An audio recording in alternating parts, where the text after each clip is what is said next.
Anthony. Hi, Anthony. Hi, everybody. Hi. Uh, I haven't had a group meeting in a while, so if I anyone know there's wants, a lot of us. well, three's not so bad. Yeah. So right off the bat, like this was really a love child for all of you, including the other person who's not here today, because Cloud.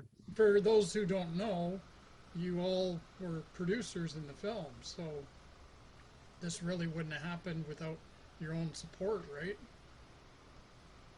Very true. Yeah, absolutely. Love child is a really great way of putting it. Yeah. Well, there's got to be something more there than just the role, right? Like there's got to be for you to want to invest in the film in that sense. To me, anyway. Yeah, for me, What? it's investing in the story. Oh, you froze up there, Evan. Oh, you froze, Evan. Ooh, that is very rare for Evan. I know. He has extremely fast internet. Story as well He's as people. I mean, I really love Oh, people there that we we make go. the movie and fly. oh, Okay, hang on just a sec. Oh, that's a shame. He was right in the middle oh, that of is a shame. something. I'm sure Well, it's brilliant. Here, I'm Right in the gonna middle of it. Yeah. play something to him. I know for me, joining this process, I am one of an addition onto the collaboration of these gentlemen, and I really fell in love with the ways in which they've made their previous films and wanted to be a part of it. So the investment for me was not only a great role that I was very protective over, the story that I was also very protective over, this group of artists that I was all like protective over. I wanted to get my hands dirty and make movies and learn from them in the way that I knew that I could, and I did, and I'm so grateful for the experience. I can also say that what's that sign, that like mental phenomenon where you like do something and then justify it afterwards, but Right. it's actually some other reason. Yeah. So everyone's asking me like, why did you write this film? And I'm like, because of all these reasons. And then I'm realizing now that like a lot of it, maybe all, I mean, an enormous amount of it was just wanting to work with these colleagues that I always have been making movies with since we were in college, basically. Oh, okay. And now I'm justifying it from some other reason after the fact, but it was really just wanting to work with these talented people. And then Libby came on board, and yeah, it was, a big part of making films for us is just being able to make stuff together, um, and the process of it. Well, at least for me, anyway. So are you saying you basically are apologizing for making this movie and your previous stuff? Because Absolutely not. because to some it might seem like a dark brooding tale that is kind of depressing, but the relation between brother and sister kind of and captures something totally different because the love for each other is so strong it brings the story to such a different focus than where because it could have gone off the rails and just went sideways, right? But it kept its focus and it just kept moving ahead because the two performers here, you guys just worked so well together. You collaborated so well. You all want to talk a little bit about your living conditions and the Yeah. rehearsals leading up to this?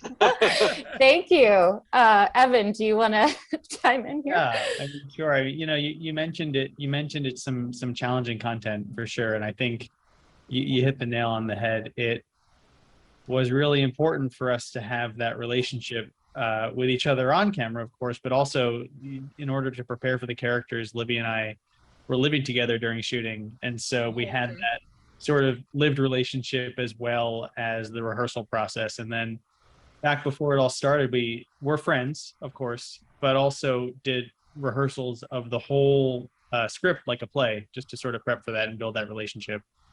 Um, And then every night after we would shoot, we would walk home together through the same park and sort of just decompress from the day, have a seat on the same bench, kind of just run through everything and sort of get ourselves back to neutral so we could go home and have a cup of tea and then do it all over again the next day. And so Yeah. a little bit of humor, a little bit of acting in the process for sure. Wasn't there a lot of talking about puppies as well going on? Yeah. Oh yeah. So I was in the process of, I mean, because we're shooting some really tough scenes and just really emotionally going to some really vulnerable places with one another.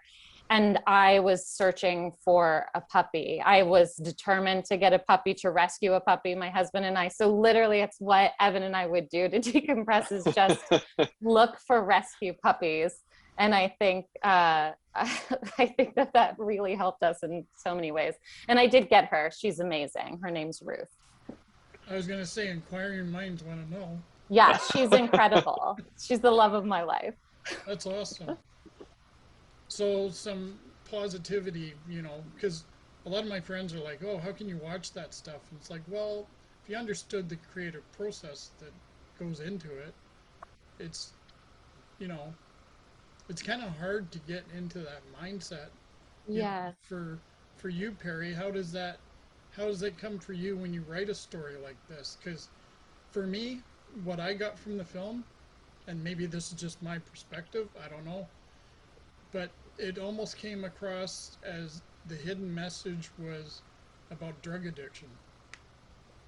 Well, I think I'm glad you that, you know, saw that in there. I think for me, it is definitely a story about dealing with sort of all those tugs inside of you that you wish you could just get rid of. Yeah. And the ways that you're just like telling yourself, like, why are you like that? Why can't you just be different? And the story of that, whatever that is, becoming this thing that destroys your life. And I think addiction is definitely one version of that. I think that the way I like to think about it, and I don't know if this, you know, this is just the way I think about it, but it's almost like there's I forget what, I think it may have been an old religious text that talks about what happens when you get a soul wound. Oh, okay. And if you have a soul wound, then the demons can come for you and sort of exploit it. So the demon isn't the wound. The demon just takes, you know, someone that has gone through rough things and is really struggling and is like, okay, this one's weak. I'm gonna sort of go after this one. Right. And I think that the last thing that I'll say is I was reading Tolstoy's A Confession that's about his sort of experience with nihilism when he was in his 50s, even though he had basically everything anybody could ever want, but just kind of thought it was all, like Solomon said, vanity, nothing, you know, nothing, everything was just nothing. And his emergence on the other side back to kind of wanting to live life again and away from nihilism and back into meaning. But what I love about that book is he makes such a compelling argument for nihilism. Like everything you would say to him, he just bats down and uses some of the best intellectual minds in history to sort of make his point. So then when he emerges on the other side, it feels very meaningful and hard won. Well, I'll just say, without spoiling anything for people who haven't seen the movie, the first few minutes we see that closet, and I gotta tell you, that was one of the creepiest things I've ever seen in a closet. It works. I mean, it totally works. And I watch a lot of horror movies, and that just totally worked, like better than most. Because thanks. A lot of them are cardboard cutouts, and this was pretty unique. That was actually my childhood closet. I don't think my parents have seen this movie, so. Yeah. It was that big, was it? Yes, lots of adventures happened in that closet. You know, yeah. Evan, you got cut off. Is there anything you'd like to add? Because sure, probably lots. I'll use a. But you know, I will say that you know, you mentioned how challenging it is to make this kind of content, and something, Perry, that you've mentioned before is that the experience of making horror movies and working in genre, not specifically horror, but also of experiencing it as a viewer, is really like sort of going through the gauntlet of the experience of what that movie is going to create, and going through the shared experience of going to the edge of the void with a group of other people, whether it's us as the people making the film, or, you know, at this point in the process, the audience, and coming out the other side, kind of like you were talking about a second ago, knowing that it was a hard-won battle and finding your way through it. There's something about this particular kind of film that you experience on both sides of it that is unique to it in that way, at least for me. And so it's like a controlled nightmare. Yeah. You That's know, where then exactly you can you can wake up at the end, you're like, huh, I'm still alive, thank God. Should call my mom or I'm whatever. stronger for it. You know. Yeah. Yeah.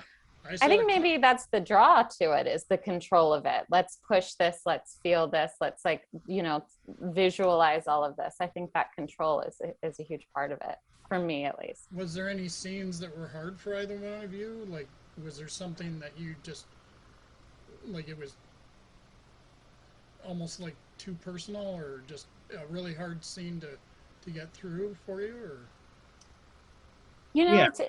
Go ahead. It's so interesting, because I think going into it, I was like, oh, there were certainly scenes that felt really, really personal, and I was nervous on the day to go in, particularly one of the scenes where Wilson helps me out. But we shot in order. right. And so it was so intimate that I just felt like the story was building on itself. And so when I got to those scenes and went into the day, it just felt organic and earned. And I felt really safe in that environment to, like, explore. And then if I wasn't getting it or feeling frustrated or whatever, like, it all just worked for the character. There was one day though that I was really sick, really, really sick. And it was like, I mean, but you just use it. You just use it, because it's like, okay, I'm feeling really out of it, really out of sorts. Well, so is Daphne. And that's like exactly it. And maybe she can't breathe. Was that the scene on the bed? Yeah. And under, yeah. What's so funny is that one on. Yeah, that worked perfectly. How long did you have to pose that way, or was it just a quick shot, really? That was quick. That was one of the most challenging. That was the hardest scene. That was the hardest scene I mean, Libby, I'm sure it was hard for you. I know for all of us on set, that particular day was challenging. And I remember, as important as it was, there was a understandably reverent tone on set to the experience. And I remember working with Perry on it, really trying to prepare for it, but not over prepare, and then only having a couple takes for anybody involved to do it, just because we needed to get it right, but we also didn't want to dwell on the experience. Yeah, that's you know, the way we shoot, it's very intimate. It's sort of like a documentary. It's really just the actors and I. And so you know, that's the kind of scene you have to set up in such a way that you don't want to worry about focus. I mean, like, you really building it around the performances so that you make sure that you know, as far as Evan's able to go, we can get it. I think we got a few takes of that, and then we just all took the night off maybe. That one was pretty tough. I think I also have to shout out Libby, where I didn't know she was sick. She never told me. And then the last 3 days of shoot, I was sick. This was back in the day when you could just get sick and it wasn't like the scariest thing ever. Yeah, exactly. I was sick.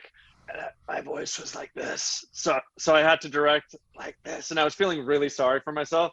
And then Evan was like, bro, Libby was so sick during some of these hardest days. Stop whining. So then I stopped whining and got my shit together.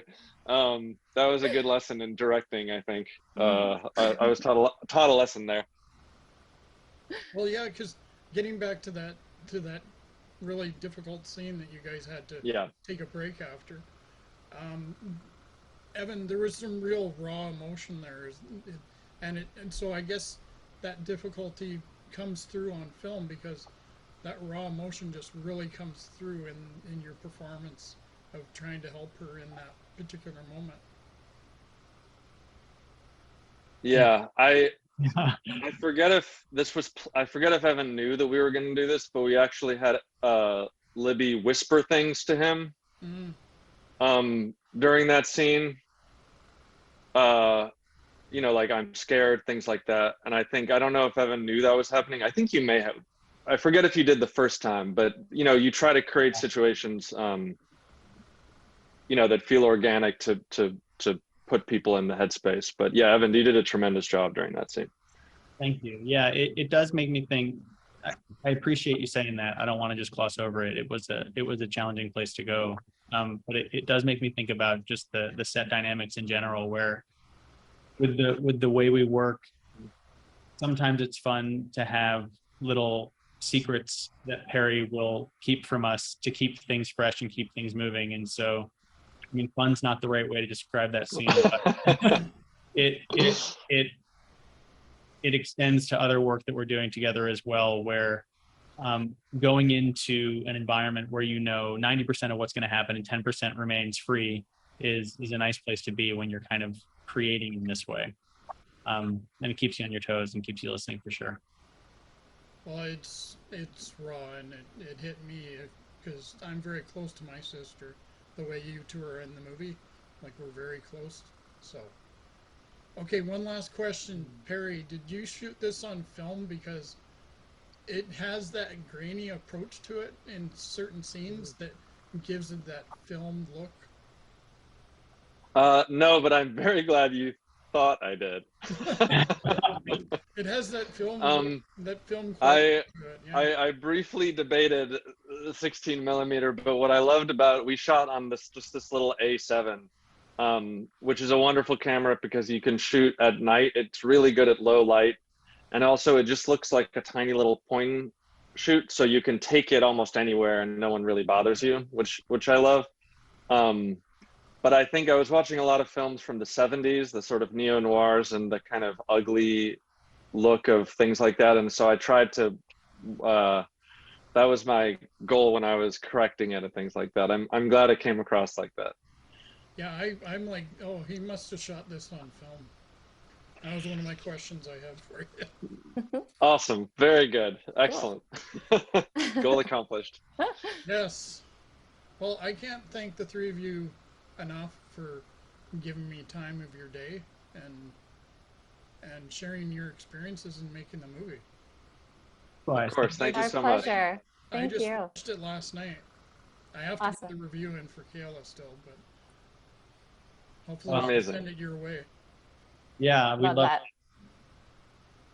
Well, it was great to meet you all, and I wish you success with the film because I know it's out now. Thank you so very much. Thanks so much. We'll hopefully see you in the future. Yeah, hopefully. Okay, take care. Bye. Bye. Bye, Anthony. Thanks for that. Thanks, Kayla. Have a good rest of your day. You as well. Thank you. Happy Tuesday. Happy Tuesday. Yeah.